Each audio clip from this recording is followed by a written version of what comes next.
네, 오늘 저희가 21장, 창세기 21장을 하는데요. 우리는 지난번에 창세기 20장을 통해서 하나님께서 당신 백성에게 베푸시는 구원의 은혜는 우리의 어떠함 때문이 아니라는 것을 우리가 함께 나눴습니다. 우리의 어떤 자격, 우리의 어떤 공로 때문이 아니라 오로지 하나님의 은혜로 구원이 주어지는 것이라는 것을 확인을 했습니다. 그렇죠? 우리가 아브라함이 어떤 존재라는 것을 함께 나눴습니다. 소돔과 고모라가 멸망하는 것을 자기 눈으로 다 보고서도 금세 자기가 위험에 처하자 자기가 살겠다고 자기 아내 사례를 아비멜렉에게 팔아먹는 어떤 파렴치한 인간이라는 것을 봤습니다. 제가 원래 욕을 못하는 그런 천성이 욕을 못하는 사람인데 지난번에 그래서 설교 시간에 욕을 많이 했죠. 설교 제목도 세상에 이런 놈을 세상에 이런 나쁜 놈 막 욕을 많이 했는데 하도 욕을 했더니 하나님이 별로 안 좋으셨는가 봐요. 녹음이 안 됐어요. 그날 설교가. 다행입니다. 하여간 분명한 것은 아브라함은 진짜 아내를 2번이나 팔아먹은 아주 나쁜 놈이라는 것이죠. 그래서 이 21장에 바로 그 이어지는 이 약속의 자녀 이삭의 탄생, 이것은 아브라함의 어떤 인간됨이나 아브라함의 어떤 신앙의 성숙하고는 전혀 상관이 없이 오직 하나님의 은혜로 그 약속의 자녀 이삭이 태어나게 된다는 것을 보여주고 있습니다. 그래서 이 21장 이삭의 탄생 앞에 20장에 그렇게 아브라함의 그 전혀 말도 안 되는 이해할 수 없는 그런 모습이 그려지고 있는 것입니다. 그렇게 오직 이 세상에서 자기 자신만을 위해서 자기가 살아남기 위해서 약속의 그 자손에 대한 하나님의 언약도 던져버리고 그 언약의 당사자인 자기 아내마저도 다 내팽개쳐버리는 그 아브라함, 이런 말도 안 되는 존재에게 외부로부터 아주 불가항력적으로 뚫고 들어온 그 은혜, 그게 바로 구원이라고 했습니다. 그게 다 우리에게 임한 구원의 이야기인 것이죠. 그리고 이어지는 오늘 본문에는 우리가 함께 읽은 바대로 그 약속의 자녀인 이삭의 출생, 그리고 육신의 자녀인 이 이스마엘의 추방 사건이 기록되어 있습니다. 오늘 설교 제목을 이스마엘을 내어 쫓으라, 굉장히 좀 매정하게 들리는 그런 설교 제목을 정했는데, 오늘 말씀 안에서 약속의 자녀인 우리들, 이삭, 우리들에게 이스마엘은 과연 무엇인지, 그리고 우리 안에 이스마엘을 내어 쫓으라고 말씀하시는 그 하나님의 말씀의 의미는 무엇인지를 또 우리가 확인하는 그런 시간이 될 수 있기를 바랍니다. 오늘 본문을 보도록 하겠습니다. 1절, 2절은 이렇게 되어 있습니다. 여호와께서 말씀하신 대로 사라를 돌보셨고 여호와께서 말씀하신 대로 사라에게 행하셨으므로 사라가 임신하고 하나님이 말씀하신 시기가 되어 노년의 아브라함에게 아들을 낳으니, 이렇게 되어 있죠. 여기 1절, 2절 이 두 구절 안에 여호와께서 말씀하신 대로라는 말이 3번이나 반복해서 나옵니다. 이것은 이 약속의 자녀는 인간의 어떤 자격이나 수고나 노력에 의해서가 아니라 하나님에 의해서 탄생하게 된다는 것을 강조하고 있는 것입니다. 그리고 여기 1절에 여호와께서 말씀하신 대로 사라를 돌보셨고 해서 이 돌보셨고라고 이 번역된 이 단어는 방문하다, 보살피다, 지키다, 이런 의미의 단어입니다. 그러니까 하나님께서 당신께서 말씀하신 약속을 지키시기 위해서 사라를 방문하셨고 사라를 돌보셨고 사라를 지키셨다는 것입니다. 자기가 살기 위해서 자기 아내를 팔아먹은 남편 아브라함에 의해서 2번씩이나 팔려간 이 사라를 방문해서 보살피고 지키고 하신 것은 바로 하나님이십니다. 그리고 그러한 하나님의 열심에 의해서 드디어 약속의 자녀가 탄생하게 되는 것입니다. 이렇게 하나님의 말씀은 그 자체가 능력입니다. 하나님의 말씀은 절대 취소되거나 실패함이 없는 그러한 약속입니다. 이걸 알 때 우리는 정말 큰 힘을 얻을 수 있습니다. 우리는 우리 자신을 보면은 소망이 없습니다. 우리는 뭐 얼마나 악하고 그렇습니까? 그런데 이런 우리를 향한 하나님의 계획, 그 계획은 하나님께서 반드시 이루어내시고 마는 것입니다. 그런데 2절을 보시면 그 말씀, 계획의 성취에는 시기가 있다는 것을 우리는 보게 됩니다. 이렇게 되어 있죠. 사라가 임신하고 하나님이 말씀하신 시기가 되어, 이렇게 되어 있습니다. 여기 시기라고 번역된 이 히브리어 모에드는 특별하게 정해진 시간을 의미합니다. 하나님은 아브라함에게 거듭해서 그가 후손을 낳을 것에 대해서 약속하셨습니다. 12장에 내가 이 땅을 내 자손에게 주겠다. 15장에 내 몸에서 날 자가 상속자가 되겠다. 될 것이다. 17장에 내게서 민족들이 나게 하며 왕들이 내게로부터 나올 것이다. 또 18장에도 내년 이맘때에 내 사라에게 아들이 있을 것이다. 이 하나님의 말씀, 이 언약에는 정해진 때가, 성취의 때가 있었던 것입니다. 그렇습니다. 하나님의 약속에는 반드시 성취의 때가 있습니다. 그래서 하나님의 백성은 믿음으로 기다릴 수 있어야 합니다. 하나님의 백성은, 하나님의 말씀은 반드시 하나님이 정하신 때에 반드시 이루어질 것이라는 것을 믿고 그 때를 기다려야 하는 것이죠. 언제까지요? 모릅니다. 언제까지인지 모릅니다. 하나님의 때가 언제인지는 모르는 것이죠. 그러나 하나님의 약속은 하나님이 정하신 때에 반드시 이루어진다는 것입니다. 아브라함에게는 처음 언약이 주어지고 그 언약이 성취되기까지 바로 25년이 걸렸습니다. 왜 하나님은 이 기나긴 시간을 두신 것일까요? 왜 25년이란 이 긴 시간을 아브라함에게 두신 것일까요? 아브라함이 자기 자신을, 자기의 능력을 포기하도록, 자기 부인이라고 하죠. 그래서 온전히 하나님만을 의지하는 자로 성숙해 가도록 그렇게 하시는데 필요한 시간을 25년으로 두신 것입니다. 아브라함은 이 기간 동안 하나님의 약속을 믿음으로 기다리지 못하고 스스로의 힘과 지혜를 의지해서 자손을 얻으려고 했습니다. 그래서 자기의 종 엘리에셀을 자기의 후사로 삼으려고 했었고, 또 여종 하갈을 통해서 낳은 아들 이스마엘을 후계로 삼으려고 했습니다.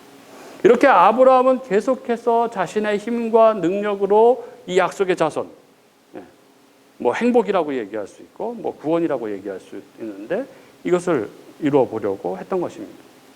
그리고 그런 아브라함을 너무나 잘 아는 하나님께서는 그래서 이 긴 시간, 25년이라는 시간을 주신 것이죠. 아브라함이 자기 자신에 대해서 포기하도록, 항복하도록 하기 위해서 그러신 것이죠. 그리고 결국 아브라함이 100세가 되었습니다. 5절에 보면 아브라함이 그의 아들 이삭이 그에게 태어날 때에 100세라 이렇게 되어 있죠. 이걸 보면서 사람들이 뭐 이렇게 아브라함은 100세의 아들을 낳았어? 무슨 힘이 좋아서 100세의 아들을 낳았어? 뭐 이렇게 말하는 분도 계신데 그러면 안 되죠. 여기 아브라함이 이삭을 낳을 때 그가 100세였다라고 기록하고 있는 것은 그의 능력으로 이삭을 낳은 게 아니라는 그런 의미입니다. 이삭이 태어날 때 그는 자식을 낳기에는 뭐 전혀 불가능한 상태였다는 것을 성경이 적고 있는 것이죠. 바로 이때입니다. 하나님이 정해놓으신 이 약속 성취의 시기. 하나님께서는 그 불가능한 상태를 약속 성취의 시기로 정해놓으셨던 것입니다. 하나님은 이렇게 아브라함 쪽에서의 모든 시도와 모든 노력, 뭐 이런 모든 가능성이 제로가 되는 그런 시기를 기다렸다가 하나님의 하나님 되심을 보여내심으로써 이삭의 탄생이 하나님 약속의 후손의 탄생이 전적인 하나님의 주권적인 일이라는 것을 드러내신 것입니다. 그리고 그런 긴 기다림의 시간 뒤에 자신의 가능성이 다 부인된 그 뒤에 인간은 진짜 행복, 진짜 웃음을 웃게 되는 것이죠. 그래서 6절에 사라가 이르되 하나님이 나를 웃게 하시니 듣는 자가 다 나와 함께 웃으리로다. 이렇게 고백하고 있는 것이죠. 그래서 보면은 이 기다림은 사실 따지고 보면 우리의 기다림이 아닌 것이죠. 기다리는 쪽은 하나님이신 것이죠. 하나님께서는 우리가 우리의 모든 가능성, 우리의 힘과 지혜를 의지하려고 하는 그 모든 것을 다 부인하고 하나님의 하나님 되심, 하나님의 전능하심을 온전히 인정하는 그 시기까지 기다리시는 것입니다. 이렇게 오로지 하나님의 은혜로 약속의 자손 이삭이 탄생을 합니다. 그리고 이어지는 8절부터 한 사건이 발생을 합니다. 오늘 저희가 집중적으로 나누려고 하는 이야기. 8절 보면 아이가 자라매 젖을 떼고 이삭이 젖을 떼는 날에 아브라함이 큰 잔치를 베풀었더라. 보통 유대인들은 아이가 태어난 지 한 3, 4년 되었을 때 이게 젖을 뗀다고 합니다. 이 고대에는 이 젖을 떼는 시기까지 3, 4년까지 아이가 산다는 것이 큰 축복으로 그렇게 여겼던 것이죠. 그래서 아브라함도 이삭을 위해서 큰 잔치를 베풀었습니다. 그런데 이 잔치날 한 사건이 발생을 합니다. 9절에 보면 사라가 본즉 아브라함의 아들 애굽 여인 하갈의 아들이 이삭을 놀리는지라 이렇게 되어 있죠. 여기 애굽 여인 하갈의 아들 누구를 이야기하는 걸까요? 이스마엘이죠.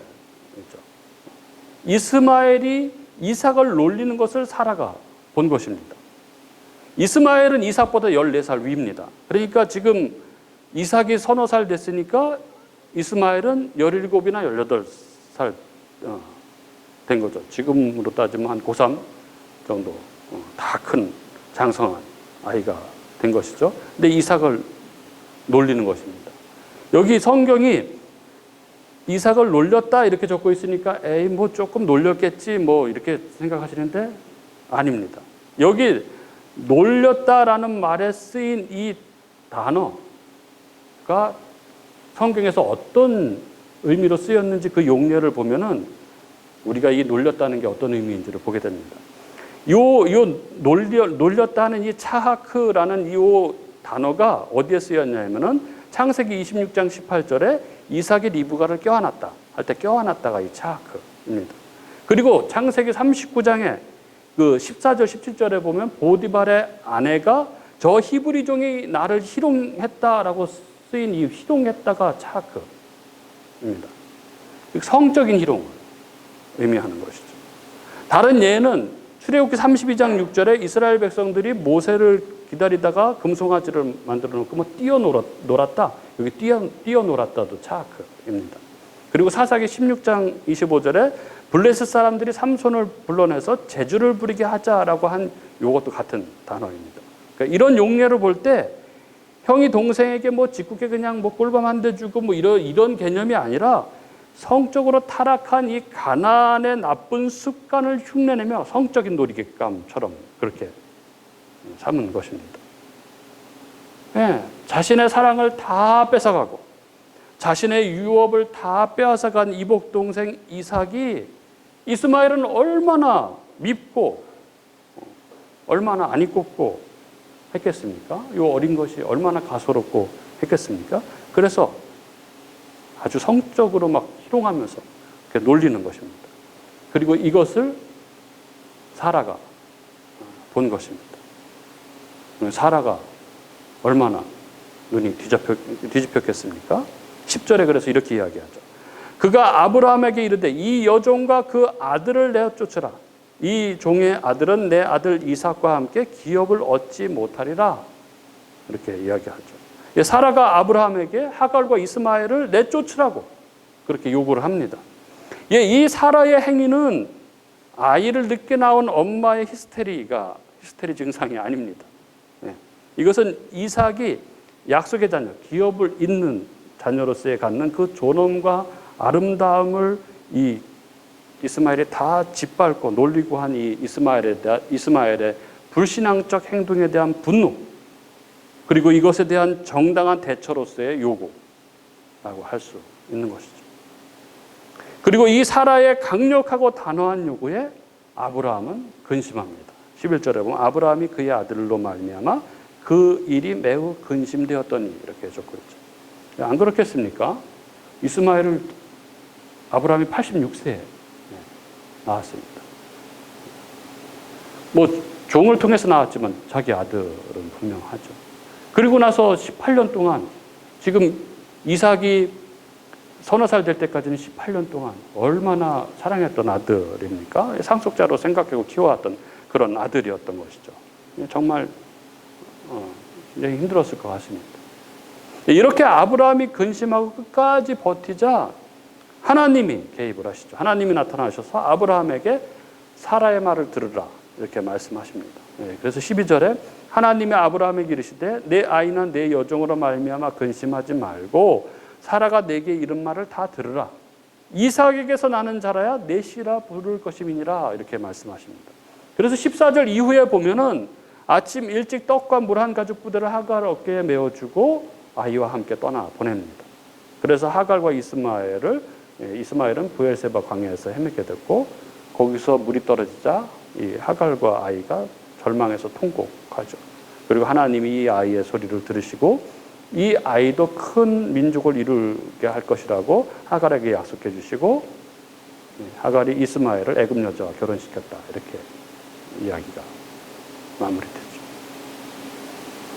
여러분, 그러면 이 8절 이하 하갈과 이스마엘의 추방 이야기는 과연 무엇을 이야기하고 있는 것일까요? 두 여자의 치열한 이 집안 권력 다툼에서 본처에 의해서 후처가 쫓겨나는 그런 이야기일까요? 한 이 가문의 재산 상속을 둘러싼 치정에 관한 이런 사건을 이야기하는 것입니까? 아닙니다. 이 사건, 하갈과 이스마엘의 추방 사건은 구속사의 아주 중요한 의미를 담고 있는 사건입니다. 어떤 의미이겠습니까? 성경이 이것에 대해서 분명하게 설명을 합니다. 오늘 본문의 이삭의 탄생과 이스마엘의 추방 이야기가 무엇을 의미하는지를 성경은 갈라디아서에서 아주 분명하게 설명을 하죠.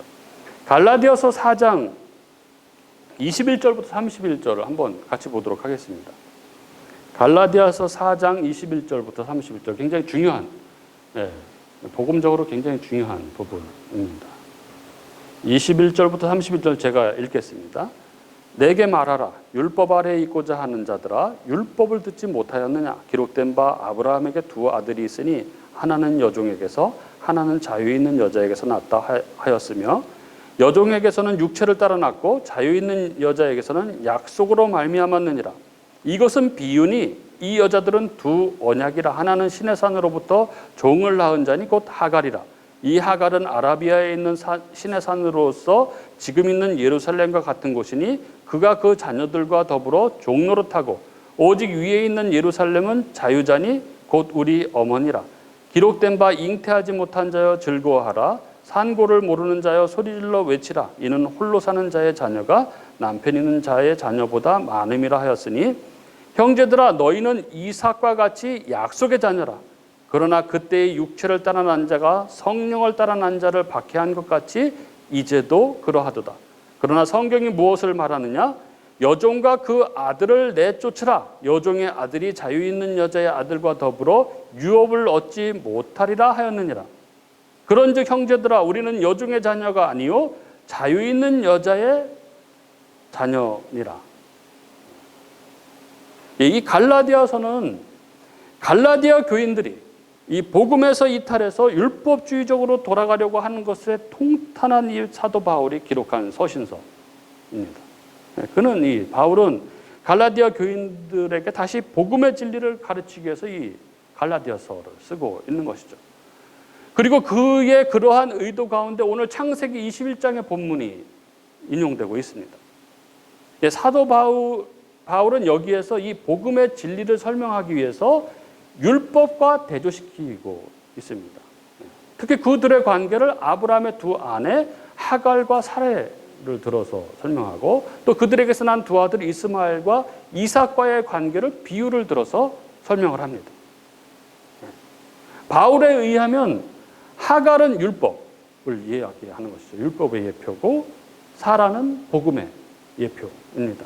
또 하갈에게서 난 이스마엘은 육체를 따라 난 자, 즉 율법 아래 있는 자를 말하는 것이고 사라에게서 난 자는 성령을 따라 난 자, 곧 복음 아래 있는 자를 말하는 것입니다. 그런데 바로 여기서 오늘 창세기 본문의 상황을 이렇게 기록합니다. 29절에 보면 그러나 그때 육체를 따라 난 자가 성령을 따라 난 자를 핍박한 것 같이 이제도 그러하도다. 율법 아래에 있는 종의 자녀가 복음 아래에 있는 자유의 자녀를 핍박한다는 것입니다. 어떻게 그런 일이 가능했습니까? 이스마엘은 장성해서 다 큰 청년이 되었고 이삭은 서너 살의 아주 어린아이였기 때문에 가능했던 것이죠. 바울은 이 상황을 당시의 갈라디아 교인들의 영적 상황에 비유하고 있는 것입니다. 즉 갈라디아 교인들이 아직 복음 진리에 분명히 서지 못함으로 인해서 이 율법주의, 아주 강력한 힘으로 작용하는 이 율법주의로 돌아가려고 하고 있는 것이죠. 네. 신앙이 어린 그들이 이 갈라디아 교회에 침투한 율법주의 선동가들에 의해서 흔들리고 있었던 것입니다. 예수만 믿는다고 구원을 받는 게 아니야. 거기에 율법을 지켜야지. 할례도 받고 안식일도 지키고 구제도 하고 해야지 구원을 받지 예수만 믿는다고 구원을 받는 게 아니야. 그러니까 이들이 이제 신앙이 어린 이들이 흔들리는 것이죠. 그러면 뭐 선한 일을 뭐 해야 되는가 보다. 예수만 믿는 거 가지고는 안 되니까 뭔가를 해야지 내가 구원받은 자인가 보다. 이렇게 막 생각을 하는 것입니다. 이런 상황에 대해서 바울은 당시 사라가 사용한 말을 그대로 인용해서 아주 단호하게 여종과 그 아들을 내쫓으라 이렇게 말합니다. 무언가를 해서 선한 무언가를 해서 자신이 하나님 백성이라는 것을 증거해 보려고 하는 그 모든 행위를 단호하게 내어버리라. 내쫓으라. 이렇게 말하는 것입니다. 이것은 무엇을 말하는 것입니까?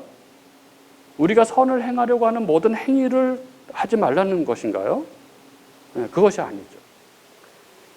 행위로 의롭게 보이고자 하는 모든 시도, 이것을 율법의 행위라고 말합니다. 이것을 내어버리라는 것입니다. 이게 좀 구별이 잘 안 되지 않습니까? 이거 어떻게 구별합니까? 즉 구원받은 자, 성령을 받은 자가 그 받은 은혜에 합당한 반응으로 하는 행위와 성경이 이 사도 바울이 갈라디아에서 말하고 있는 그 여종과 그 아들을 내어쫓으라고 하는 이 육으로 하는 행위, 즉 하나님 앞에 의롭게 보이려고 하는 행위가 어떻게 다른 것입니까? 어떻게 구분할 수 있습니까? 성경은 로마서 10장에서 이 율법의 행위의 핵심을 자기의라고 이렇게 진단합니다. 로마서 10장 2절 3절에 보면 내가 증언하노니 그들이 하나님께 열심히 있으나 올바른 지식을 따른 것이 아니니라. 하나님의 의를 모르고 자기 의를 세우려고 힘써 하나님 의에 복종하지 아니한다. 이렇게 적고 있죠. 그러니까 자기 의가 들어있는 행위, 그러니까 자기 의를 드러내려고 하는 행위가 바로 율법의 행위라는 것입니다. 그리고 예수님은 이 율법의 행위, 즉 자기 의를 내세우는 행위를 그 유명한 이 탕자의 비유를 통해서 아주 적나라하게 말씀을 하십니다. 이 탕자는 둘째 아들이죠. 아버지의 유산을 미리 받아가지고 타지에 가서 흥청망청 다 허비하고 돼지나무 다 거지가 돼가지고 돼지나 먹는 주염나무 열매로 연명하던 그런 아들입니다. 그 첫째 아들은 어땠나요? 한 번도 타락한 적이 없고 줄곧 아버지를 성심껏 섬겨왔습니다. 그는 정말 충성된 아들이었습니다. 그런데 둘째 아들인 탕자가 돌아온 날 그 아버지가 기뻐서 잔치를 벌이는 그 아버지를 향해서 그 충성스럽던 첫째 아들이 자신의 속내를 드러냅니다. 누가복음 15장 29절에 보면 내가 여러 해 아버지를 섬겨 명을 어김이 없거늘 내게는 염소 새끼라도 주어 나와 내 벗으로 즐기게 하신 일이 없더니 이렇게 말합니다. 섭섭하다는 것이죠. 아버지. 자기에게는 그렇게 한 번도 해준 적이 없다는 것입니다. 그래서 섭섭하다는 것입니다. 그의 충성스러워 보였던 모든 행위들은 실은 자기 의에 기반한 율법주의적인 행위였던 것입니다. 그래서 섭섭한 것이죠. 왜 내가 한 것은 안 알아주냐고 하는 것입니다. 그리고 현대 교회 내에서도 이런 신앙을 가지신 분들이 굉장히 많습니다. 어떤 분 이야기입니다. 여자 집사 이야기입니다. 지금은 교회를 다니지 않는다고 말합니다. 실족했다는 것이죠. 교인들과 담임 목사에게 실망했다는 것입니다. 그녀가 신앙생활을 할 때 개척교회에서 정말 열심히 헌신을 했다고 합니다.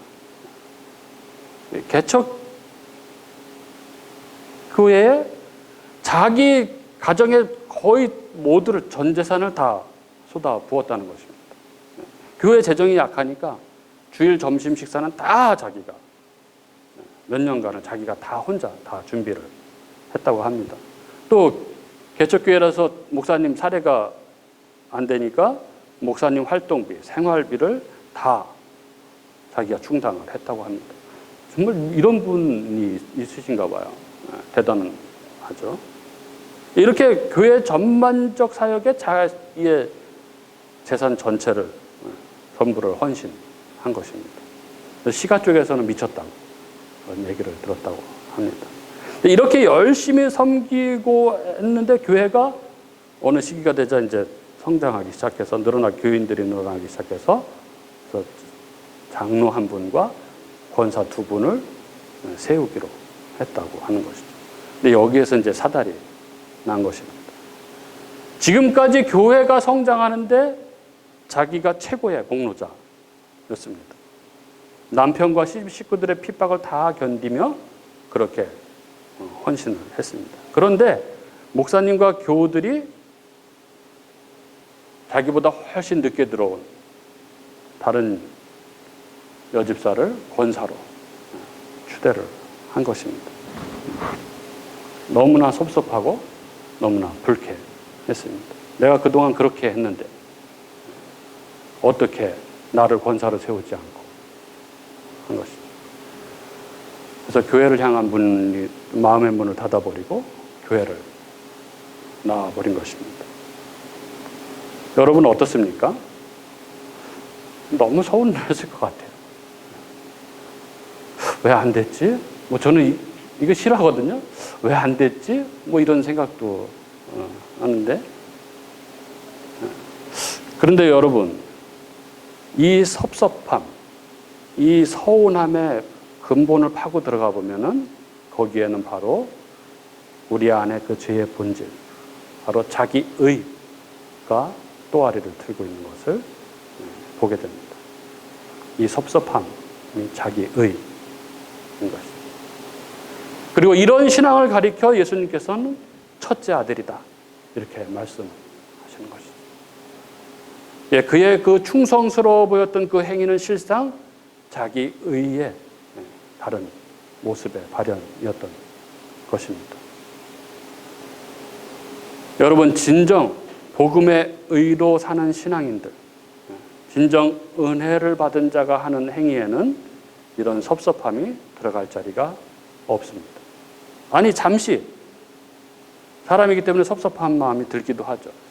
그러나 이 섭섭한 마음이 들다가도 다시 복음 앞에 무릎을 꿇게 되는 것입니다. 왜냐하면 복음의 의를 분명히 알고 살아가는 신자는 모든 것이 하나님의 은혜임을 고백하는 자들이기 때문에 그렇습니다. 자기가 가진 재물, 자기가 가진 재능, 이 모든 것이 내 것이 아니라 하나님이 나에게 맡겨주신 것, 하나님 것임을 믿고 인정하고 고백하는 자들이기 때문에 그렇습니다. 그래서 섬길 수 있는 재물을 주신 것이 감사하고, 섬길 수 있는 재능을 주신 것이 감사하고, 섬길 수 있는 건강을 주신 것이 감사하고, 섬길 수 있는 시간을 주신 것이 감사하고 한 것이죠. 그리고 이런 신앙인을 복음의 의를 가진 신앙인이라고, 신자라고 그렇게 부르는 것입니다. 사랑하는 우리 교우 여러분, 오늘 우리는 이스마엘을 내어 쫓으라는 말씀을 듣습니다. 오늘 말씀 안에서 우리 모두가 내 안에서 나를 늘 흔들고 나를 조롱하는 이스마엘, 율법적 행위로 하나님 앞에 나아가려고 하는 그 마음을 다시 한번 우리 안에서 확인할 수 있는 그런 시간이 될 수 있기를 바랍니다. 그래서 육신의 산물을 쫓아냄으로써 진정한 자유자의 삶, 진정한 은혜와 평강을 누리는 저와 여러분이 될 수 있기를 바랍니다. 특별히 우리 개척교회를 섬기시는 우리 교우 여러분, 우리 안에 늘 도사리고 있는 우리를 조롱하는 이스마엘, 섭섭이, 이 이스마엘을 늘 성령 충만함으로 내어 쫓고 오직 십자가만을 자랑하며 주님을 섬기고 주님의 교회를 섬기는 저와 여러분이 될 수 있기를 주님의 이름으로 축복합니다.